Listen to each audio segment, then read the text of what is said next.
Hello, welcome to Insights, Newcastle University's Public Lectures programme. I'm Martin Farr, co-chair of the programme. It gives me great pleasure to welcome you to our brand new season. On campus in some sense, but not yet on campus for the lectures. We're still virtual for semester one. I'll be presenting and introducing today's lecture, which is Britain since the pandemic. I'll be back after the lecture, about 6 o'clock, for questions and answers and comments from you. If you'd like to ask any questions or make some comments, please do so in the chat box on your screen, or you can tweet them via Twitter at InsightsNCL is a Twitter handle. You can additionally make comments using the hashtag InsightsNCL if you want to engage with the debate, because we suspect this will be a lecture which will allow us to reflect on the shared experience we've had over the last 18 months. And our speaker is someone we thought would be a particularly perceptive and acute summariser and a historian, a contemporary historian of the pandemic and Britain and where we are, an inflection point, one might call it, in our modern history. An inflection point which one can see in some respects was also marked by the Second World War, the First World War. Similar things happened. The effect was convulsive. The effect was profound. We're still coming to terms with it. And he is the Chief Political Commentator for The Independent since 2016. Before then, he was a reporter on the New Statesman, then moved to television for On the Record with the BBC, and then back to The Independent and The Independent on Sunday. He has throughout that time been writing books. His first book was in the 1980s on the growing inequality during the Thatcher years. Then when New Labour came into being, he wrote the first biography of Tony Blair when he was leader of the opposition. And then he wrote the biography of Blair as Prime Minister. And his most recent book, you may have seen the fruits of it on BBC Two last night, New Labour Revolution, his book Heroes and Villains, which he co-wrote with John Davis from King's College London. For the last 10 years, John Rentoul has been a visiting professor of contemporary history, first at Queen Mary University of London and now at King's College London. So he teaches, he writes, he broadcasts. He is also, I would say, a pioneering user of social media, interacting and engaging with his many hundreds of thousands of followers. So he's presented, or he's written and recorded a very insightful, very interesting, very stimulating lecture. And I'll see you at the end of it in about half an hour. Handing over now to John Rentoul and Britain since the pandemic.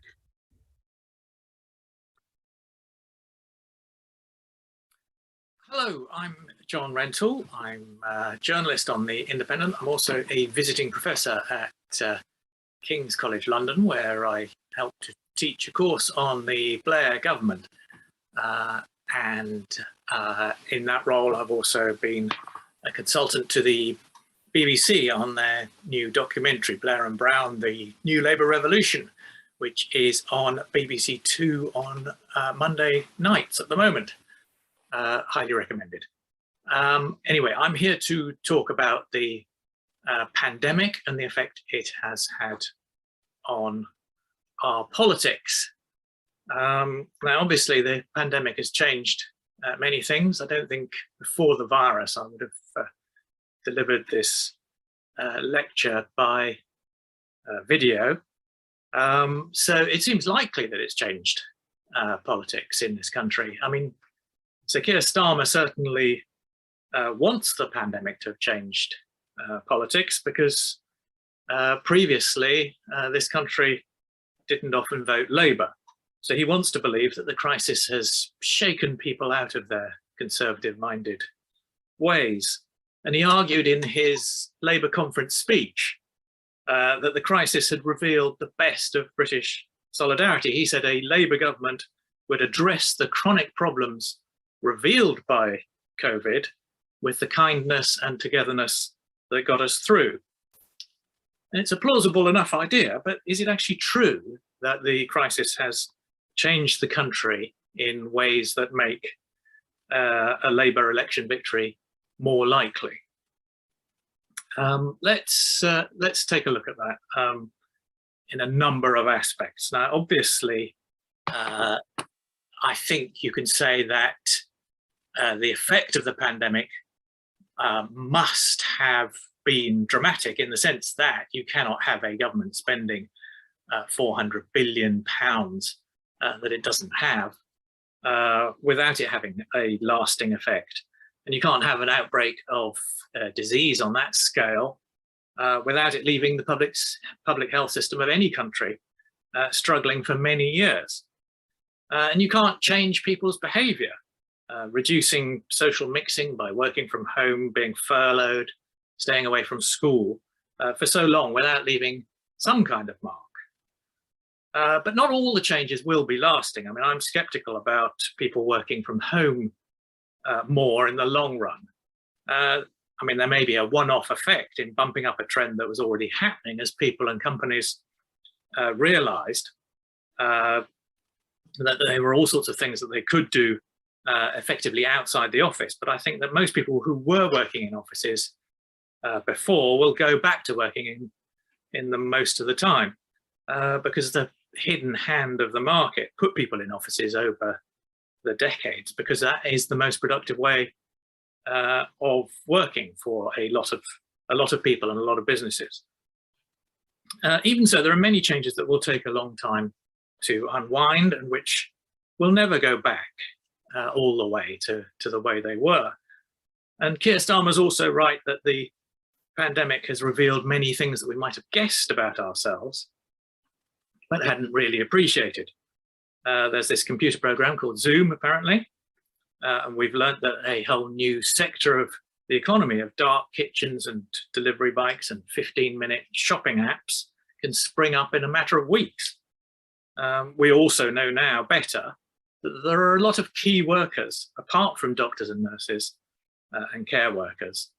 There are also shop workers and lorry drivers who, it turns out, keep the fabric of society together.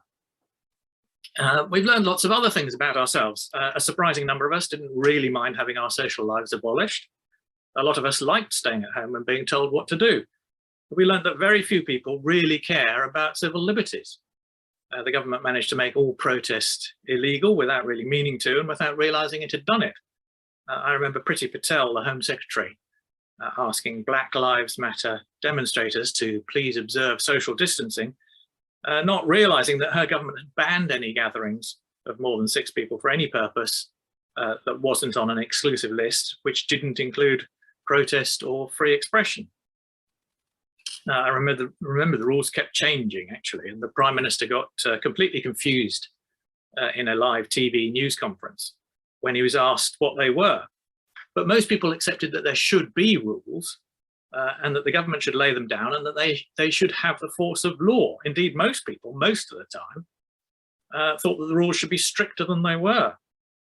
I haven't seen the question asked in an opinion poll recently, but I suspect there's still a majority in this country for closing our borders altogether.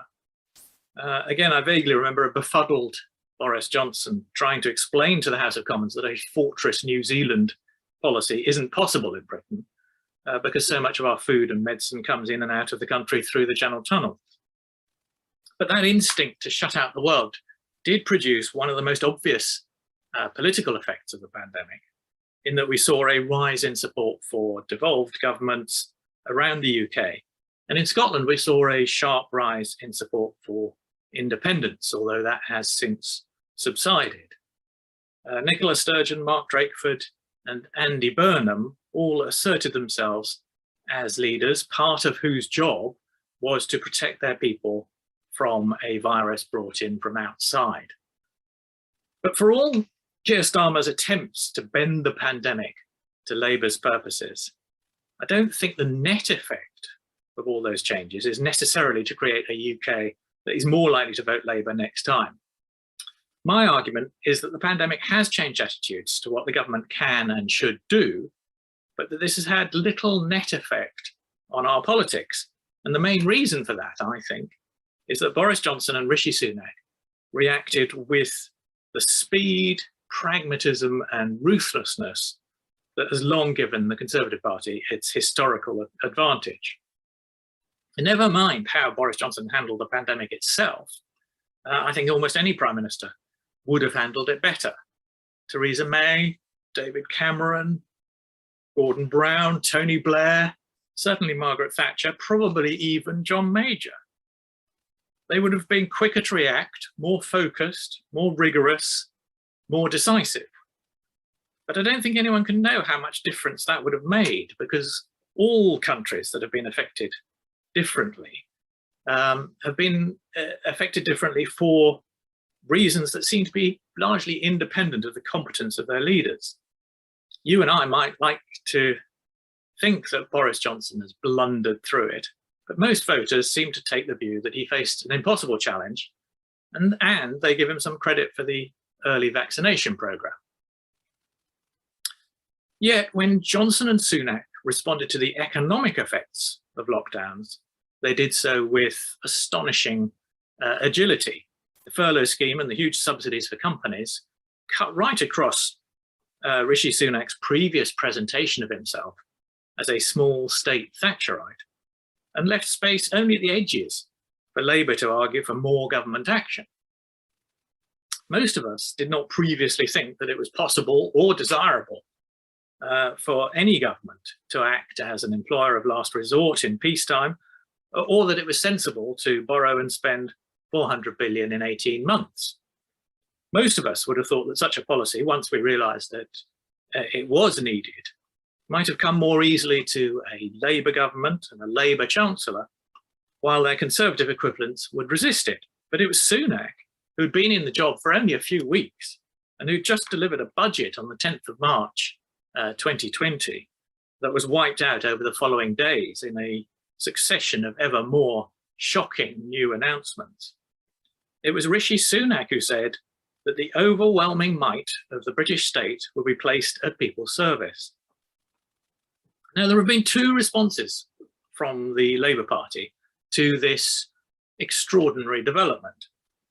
One was Jeremy Corbyn, or Jeremy Corbyn's claim that this vindicated his policies, just 3 months after they'd been rejected by the voters in the 2019 election. It proved that you could spend hundreds of billions of pounds on good things and that only good things would come of it. It was an easy mistake to make, and you can see why he made it. If the government can spend 400 billion that it doesn't have to deal with the pandemic, why couldn't it also have done so to deal with the emergency of poverty or climate change or anything else?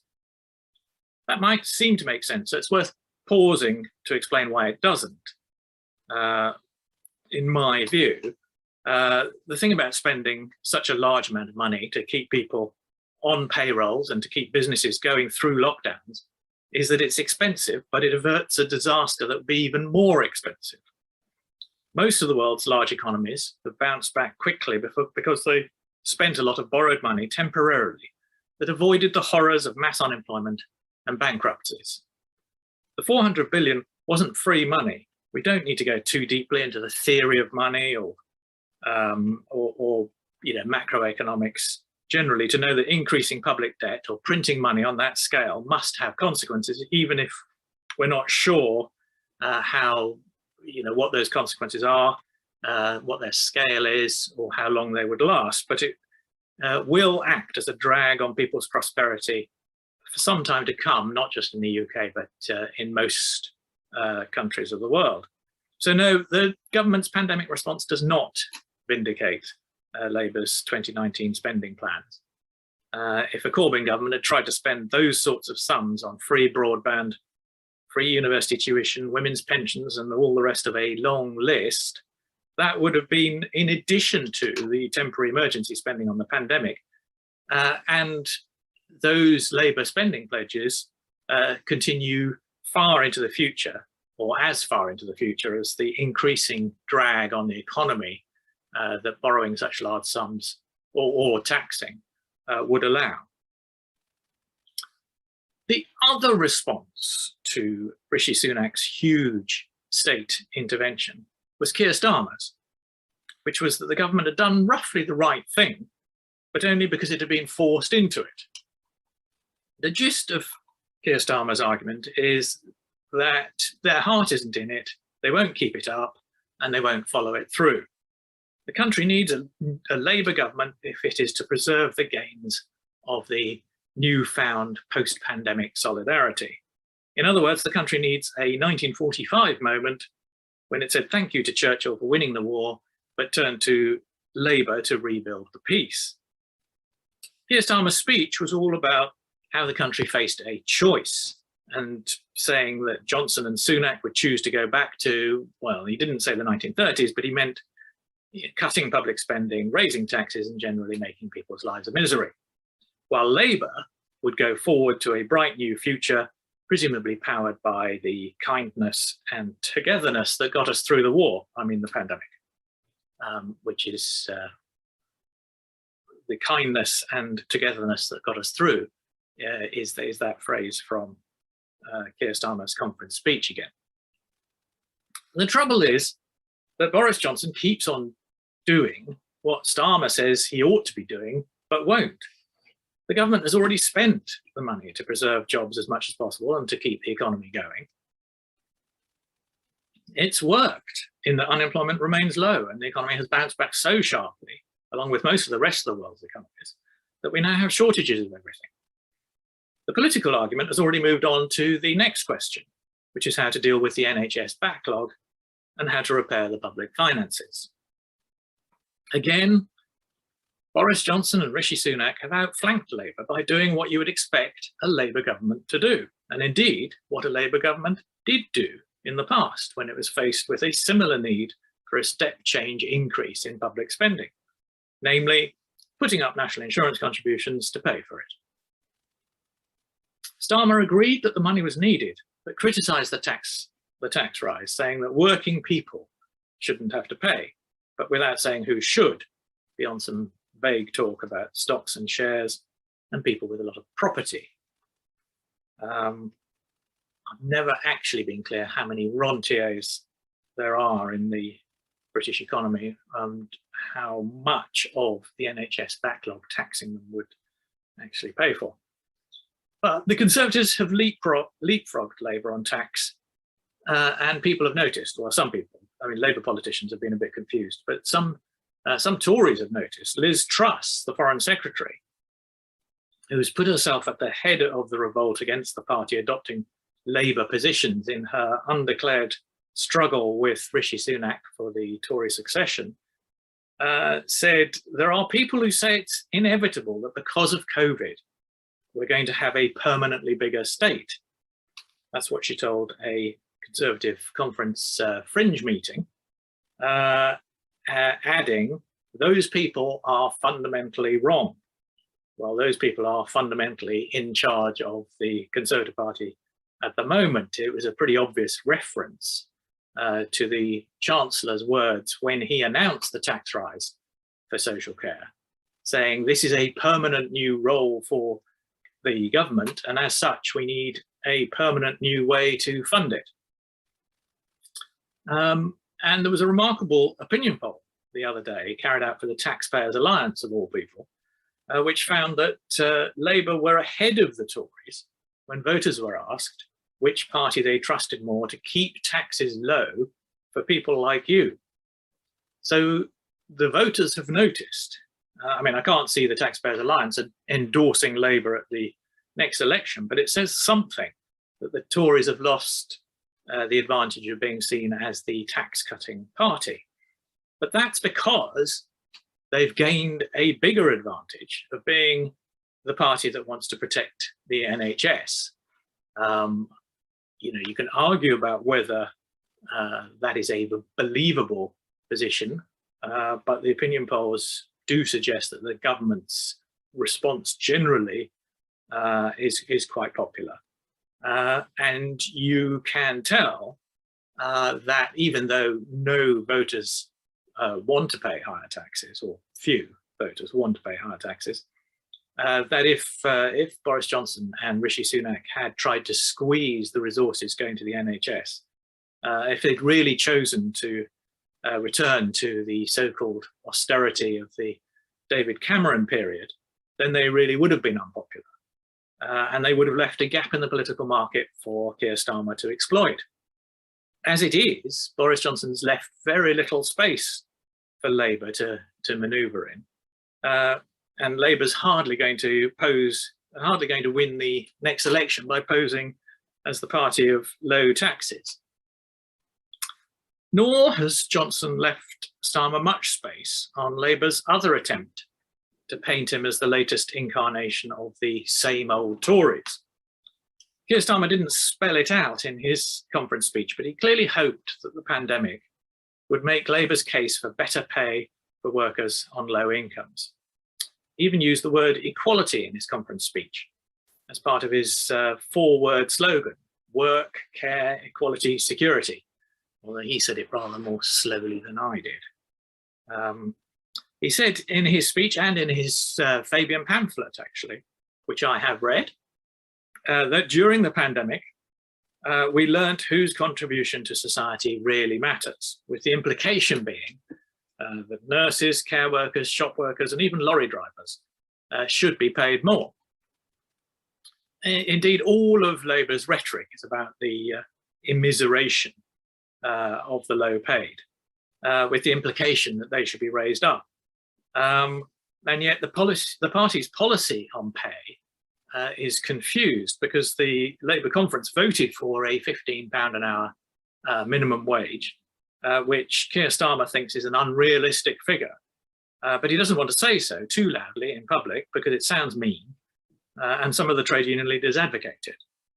But he did say so firmly enough in private to prompt the resignation of Andy MacDonald, the last remaining Corbynite in the shadow cabinet. I know he actually supported Andy Burnham for the leadership, but he was pretty much aligned with the Corbyn supporters by the end. Meanwhile, the Prime Minister had already outflanked Kirstamas again, turning the petrol shortage and the shortage of lorry drivers that triggered it from a negative to a positive, arguing that Brexit meant we should now pay British lorry drivers more.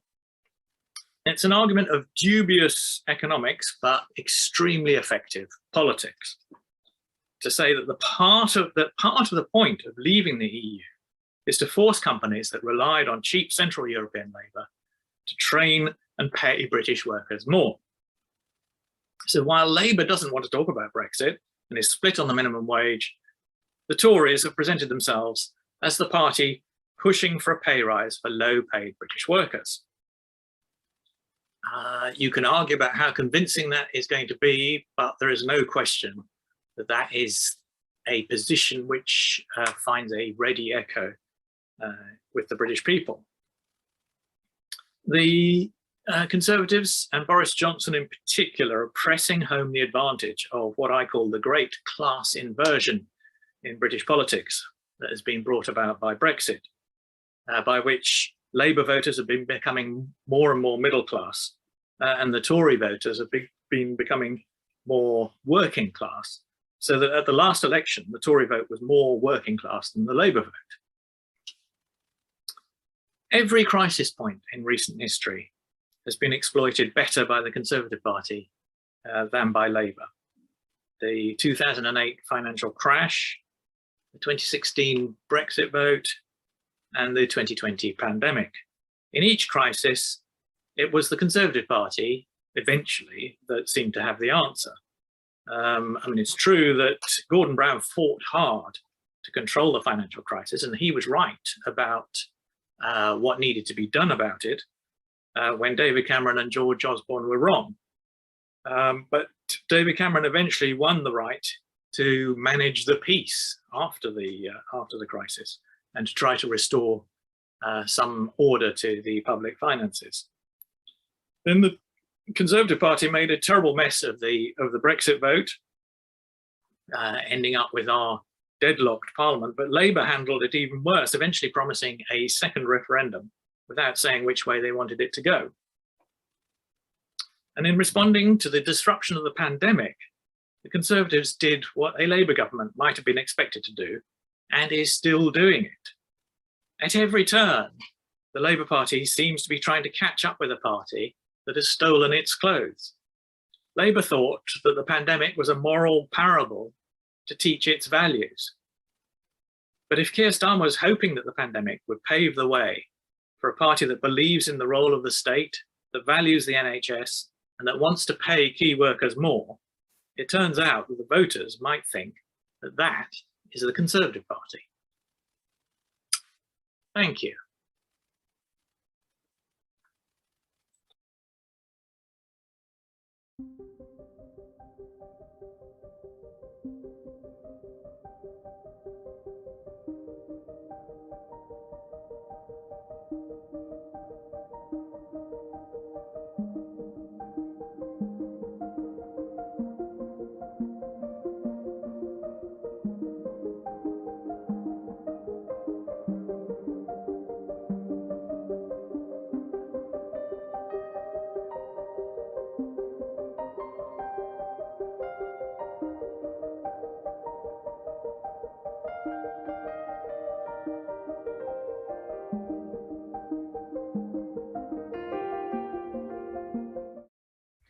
And we're here now live with our speaker, John Rentoul. Welcome to Insights.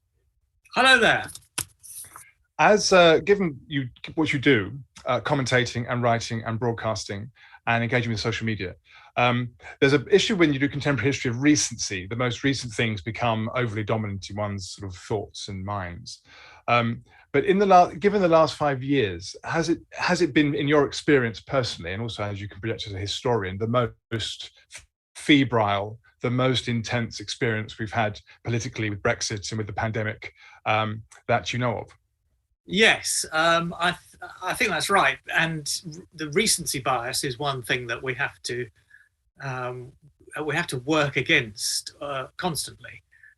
Because when we first started this course on the Blair years, it was 2008. Tony Blair had only just stood down as Prime Minister the year before, so it was very recent. So a lot of our assumptions about how easy it would be to treat his time as Prime Minister as if it were history turned out to be a little difficult in practice, because of course part of assessing that period in history was the financial crash, which happened in 2008, and so the history was changing as we were teaching it, because that was obviously part of it. And then, of course, looking further ahead to the 2016 Brexit referendum, of course, that colours the whole of Tony Blair's attempt to put Britain at the heart of Europe. So we can now see that as a failure, whereas when we first started the course, it didn't look like that. I mean, having lived through and reported on the Thatcher years, or the end of the Thatcher years, and we were required to say divisive Thatcher years, has the political environment and the nature of public debate with Brexit been a much more toxic, much less pleasant environment in which to work and to comment on? Well, that's a good question. I'm not sure it has. I mean, maybe it's just these things get pickled in your memory, but I do remember the divisions of the 1980s as being extremely bitter. And especially the arguments over the miners' strike, for example.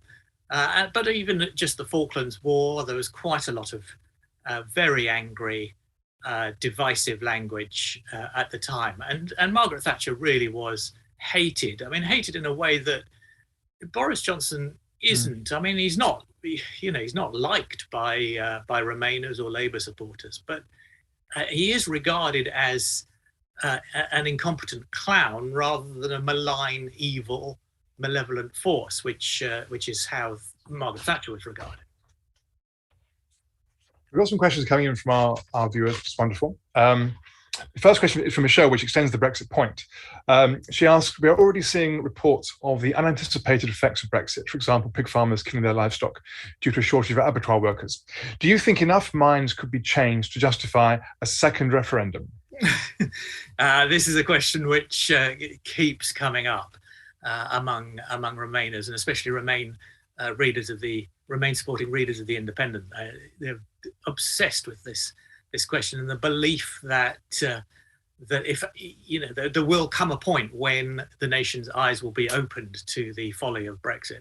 I'm afraid that's a terrible misunderstanding of the psychology of Leave voters. And to rewind, it's the reason that pigs are being culled is not because of Brexit directly. The reason there's a shortage of abattoir workers is that they went home during the coronavirus pandemic, and then they didn't come back, presumably because they found other jobs to do. So there's been a huge dislocation in the labour market. Now, Brexit is a factor in that we can't. It makes it harder now to import European workers to replace the ones who've gone. But the initial shock was caused by the coronavirus. So I think, that makes it harder to make the case that Brexit has been a disaster. I mean, the consensus among economists is that Brexit will obviously make us poorer than we would otherwise have been. But the problems that we're encountering now, the really dramatic problems, are the results of the pandemic and the lockdowns and the economic dislocation of that, rather much more than they are the result of Brexit. And not even the Liberal Democrats are I like to go into the election calling for a second referendum. I mean, I think that the suspicion would be it would be so rancorous to even raise the prospect in an election campaign. You would have thought that the Liberal Democrats would want to buy into that niche market. I mean, the reason the Labour Party is not going to touch rejoin with a barge pole is because there's probably at best 15 to 20% of the population who feel strongly about rejoining the EU. But 15 to 20% of the population, you would have thought, would be quite a good score for the Lib Dems, but they're not interested.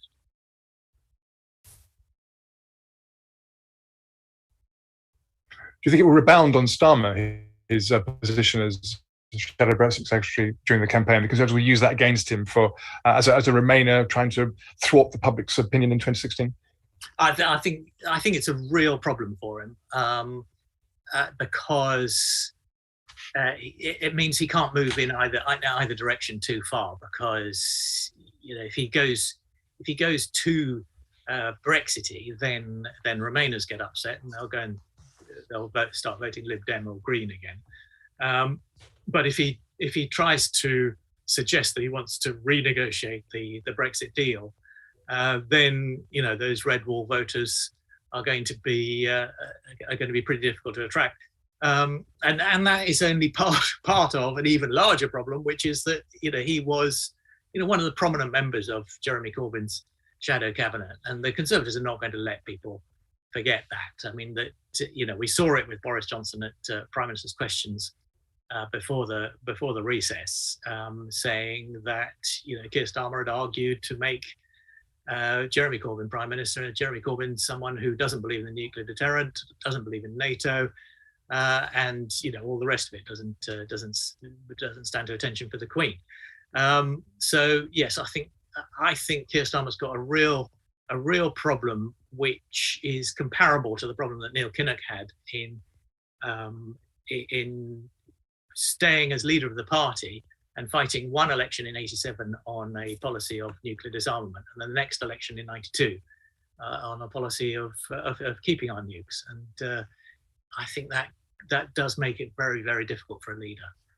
Do you see Starmer as being like a Kinnock in terms of making the party more electable, but then passing on to someone else to actually lead it into power? Yes, but the problem is that under Neil Kinnock there were people he could pass it on to. I mean, I can't really see anybody not to be too personal about it, to members of the shadow cabinet. Or even to Labour MPs in general, but there are not I can't see the Blairs and Browns, or even the sort of Alan Milburns and David Miliband's of the future coming through yet. I mean, there are one or two talented people, but I mean, Neil Kinnock had John Smith ready and waiting as a sort of as a replacement, and many people say that if John Smith had fought the 1992 election, he might have come closer to winning it. On this theme, Edward asks us a question in the chat box. How long do you think the public will continue to give the Conservative Party the benefit of the doubt over the pandemic recovery and the economy, amongst other things? It's remarkable how resilient their polling figures have been, and Johnson's personally as well. Moreover, can Keir Starmer be the politician to cut through this prior to the next general election? Yeah, well, that is the next period of politics summed up in one question. I mean, if I knew the answer to that, it would be interesting. I mean, what we like about politics is that it's unpredictable, but that is the right question to ask, because there is some evidence that people, the sort of typical voters, don't appreciate Boris Johnson the Joker that much. I mean, they quite like him because he's amiable. And he delivered Brexit, which is what a lot of them wanted, and they're prepared to allow him quite a bit of slack in handling the coronavirus pandemic, because it's amazing listening to focus groups talking about that. They say it's very difficult. Nobody could have handled that perfectly, and yet I was very struck by some polling conducted during the party conferences where people were shown online clips of Keir Starmer and Boris Johnson's speeches, and they preferred Kirstamas. And I thought that was absolutely astonishing. I mean, normally, voters wouldn't be watching either speech. So this is quite an artificial exercise. But it does suggest that, when it comes to the point where people who are not very interested in politics suddenly start paying attention, i.e. in election campaigns, Keir Starmer might come across better than people think. I should remind our viewers, if you'd like to ask a question, you have two ways of doing so. You can do it in the chat box on the YouTube Live channel or via Twitter @InsightsMCL. Any questions or comments appreciated. I wonder whether Starmer is revealing the fact that he's not very experienced in terms of being a politician, and that he's come from doing a big and serious job where perhaps the qualities are not the qualities that are quite as appropriate for retail politics. Yeah, no, I think there's a lot in that. I think inexperience is a real cost for Keir Starmer. I mean, the thing about Boris Johnson is he's been in politics long enough to have been knocked down and got up several times, and to have been Mayor of London. He's had executive responsibilities, made a complete hash of it some of the time, and yet, in his later, he managed to get re-elected as Mayor of London. And was considered to be quite good at delegating to competent people. Keir Starmer's had none of that experience. He's very much a Green MP. He hasn't even had much experience of opposition politics, apart from that extremely difficult Brexit brief in the shadow cabinet, which, I think that was an impossible job, and I thought the Labour Party ended up in a ridiculous position, but I'm not sure there was any other position that would have been better. And so, yes, I think Keir Starmer's got problems. His inexperience does show. Only today he was filmed learning how to drive an HGV truck, and managed to. The person showing him how to do it said he would have failed his test. You can't imagine an experienced politician putting themselves in a position like that. And, again, Keir Starmer just didn't deal with it very well. He just said, oh, that's good. And equally, you can't imagine Starmer driving a forklift truck through a brick wall and waving his fists in the air. I mean, that is something which is probably beyond him. More questions. We have a question from John, which is a very big question, so I'll prepare you. Is it too late to reverse the effects of Brexit, even if you wanted to? Well, yes, it is, in the sense that I don't think you can reverse Brexit. So, or at least you can't do that for many years. I mean, a decade or two at least. So, in that sense, the effects of Brexit will be felt. But I mean, obviously, theoretically, if the UK rejoined the EU in the 2040s, then the economic benefits of being in the single market would accrue again, and we would gradually work our way back up the prosperity ladder. But again, I mean, I think it's worth emphasising that the costs of Brexit, although there are costs, economic costs of Brexit, clearly, but we mustn't confuse them with the costs of the coronavirus pandemic, which are much greater, I think. And I think those will settle down, but we will then be at a disadvantage, because if you make trade more difficult with your biggest single market, then that is going to leave you worse off. So in economic terms, you regard the pandemic as being the greater of the shocks the country will have experienced? Easily. Yes. I mean, something which causes the government to spend £400 billion that it doesn't have is a huge economic event. I don't think there's any doubt about that. Whereas, Brexit is a significant economic event over the long term, but its effects are minor compared with the huge shock that the labour market in particular has just suffered. But to have both at the same time, you couldn't make it up. Yeah, that really does make it all worse. But it makes it better. It makes it more manageable politically, I think, for Boris Johnson, because he can blame the disruption on the pandemic, and Remainers, hardcore Remainers can blame Brexit, but I mean they won't be fully justified in doing so. So I think that's a sort of that's a no score draw argument.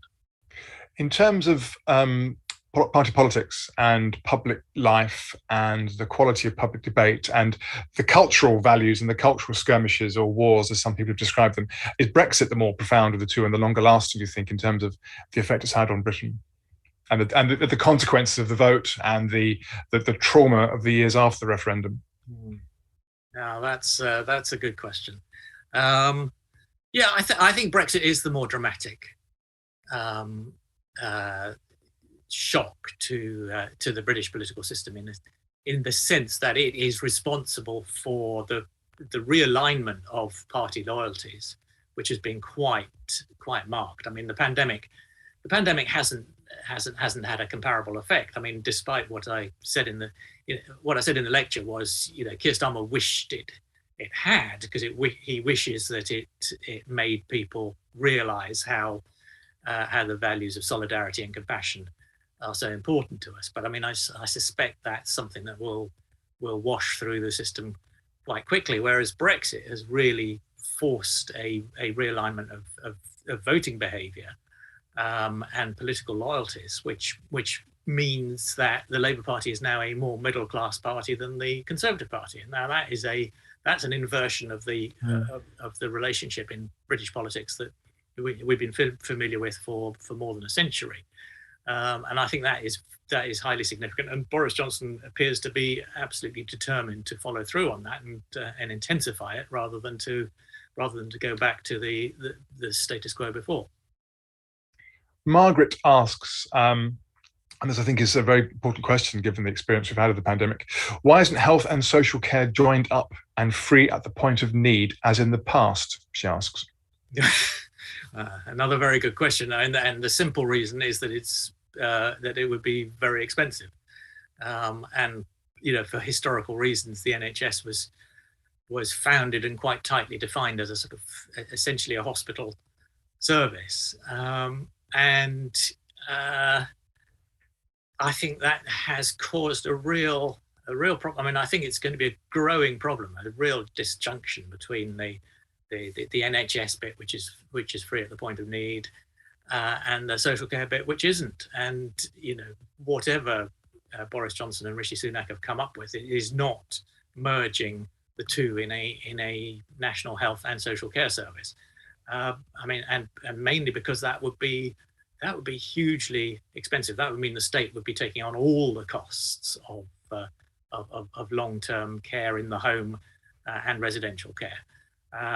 And I mean, I've got no idea about the numbers, but I mean, I just think that would be a very, very significant additional cost. And I think I seem to remember that Jeremy Corbyn was proposing something like that as Labour policy at the last election, but I'm not sure how credibly costed that was. As it happens today, there's been a report published by the Health and Social Care and Science and Tech Committee in the House of Commons on the response to the pandemic. I mean, the first perhaps large-scale inquiry or reflection into the experience we've had. This came out since you recorded the lecture. Do you have any thoughts on this report and what it might mean? Yes, I mean, it seems to me to confirm what everybody thought before it was published. Everyone seems to be very happily convinced that it confirms that they were right all along, which suggests it probably didn't have very much useful to say. But I do think that Boris Johnson will be quite pleased with it in the sense that it sort of preempts a lot of what's going to be in the actual public inquiry. Not that there was going to be anything new in that. So I think we all know what the story is. Shortage of PPE, locking down too late. Although I'll come back to that in a sec. And then generally just not managing track and trace and all the rest of it particularly well. But as for the most common thing is that the government didn't act quickly enough. And the the defence that the Prime Minister has on that is that he was acting on scientific advice. So if people want to say that Chris Whitty and what's his name, Vallance, Patrick Vallance got it wrong, then they're going to have to criticise the scientific advisors rather than the politicians. And what everyone wants to do is criticise the politicians for not locking down early enough. But I mean that won't wash, I'm afraid. So that is going to be Boris Johnson's rock solid defence when it comes to the public inquiry. One of the ways in which I don't make the comparison glibly, but the way in which the Second World War had a kind of cohesive effect on Britain as a nation, on Britishness as a state of mind. The pandemic seems to have scratched at the scars and the ties of the devolved assemblies and the nations of Britain. Do you think Britain is coming out of this as a less coherent country than it went into the pandemic? Yes, I think that is undoubtedly true. I think